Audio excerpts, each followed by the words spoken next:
ಎನ್ಸಿಎಬಿ times ಮೀಡಿಯಾಗೆ ಸ್ವಾಗತ. ರೇಣುಕಾಸ್ವಾಮಿ ಪೋಷಕರ cross examination. ಸಾಕ್ಷಿ 7-8ಕ್ಕೆ ಪ್ರಶ್ನೆಗಳ ಸುರಿಮಳೆ. ಹೌದು, ರೇಣುಕಾಸ್ವಾಮಿ ಪೋಷಕರ ವಿಚಾರಣೆ ನಡೆಸಲಿದೆ. ಆರೋಪಿಗಳ ಪರವಾಗಿ ವಕೀಲರಿಂದ ವಿಚಾರಣೆ ನಡೆಯುತ್ತೆ. ರೇಣುಕಾಸ್ವಾಮಿ ತಂದೆ ಕಾಶಿನಾಥ್ ಶಿವಲಿಂಗನಗೌಡರ್ ಮತ್ತು ತಾಯಿ ರತ್ನಪ್ರಭಾ ವಿಚಾರಣೆ ನಡೀತಾ ಇರುವಂತದ್ದು. ಹೌದು, ಸ್ಯಾಂಡಲ್ವುಡ್ ನಟ ದರ್ಶನ್ ಅವರು ಪರಪ್ಪನ ಅಗ್ರಹಾರ ಜೈಲಿನಲ್ಲಿದ್ದಾರೆ. ಚಿತ್ರದುರ್ಗದ ರೇಣುಕಾಸ್ವಾಮಿ ಕೊಲೆ ಪ್ರಕರಣದ ಟ್ರಯಲ್ ಇವತ್ತು ನಡೆದಿರುವಂತದ್ದು. 57ನೇ ಸೆಷನ್ಸ್ ಕೋರ್ಟ್ ನಲ್ಲಿ ಟ್ರಯಲ್ ನಡೀತಾ ಇದೆ. ಕೋರ್ಟ್ ರೇಣುಕಾಸ್ವಾಮಿ ಪೋಷಕರ ವಿಚಾರಣೆಯನ್ನ ನಡೆಸ್ತಾ ಇದೆ.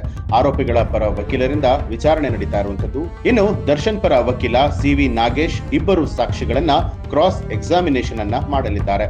ಪವಿತ್ರ ಗೌಡ ಪರ ವಕೀಲ ಬಾಲನ್ ಅವರಿಂದ ವಾದ ನಡೆಯಲಿದೆ. ಪ್ರಕರಣದ 7 ಮತ್ತು 8ನೇ ಸಾಕ್ಷಿಯಾಗಿರುವಂತಹ ರೇಣುಕಾಸ್ವಾಮಿ ತಂದೆ ತಾಯಿ ವಿಚಾರಣೆ ನಡೆದಿರುವಂತದ್ದು. ನಟ ದರ್ಶನ್ ಹಾಗೂ ಪವಿತ್ರ ಗೌಡ ವಿಡಿಯೋ ಕಾನ್ಫರೆನ್ಸ್ ಮೂಲಕ ಹಾಜರಿದ್ದಾರೆ. ಪರಪ್ಪನ ಅಗ್ರಹಾರ ಜೈಲಿನಿಂದ 7 ಆರೋಪಿಗಳು ಹಾಜರಾಗ್ತಾ ಇದ್ದಾರೆ.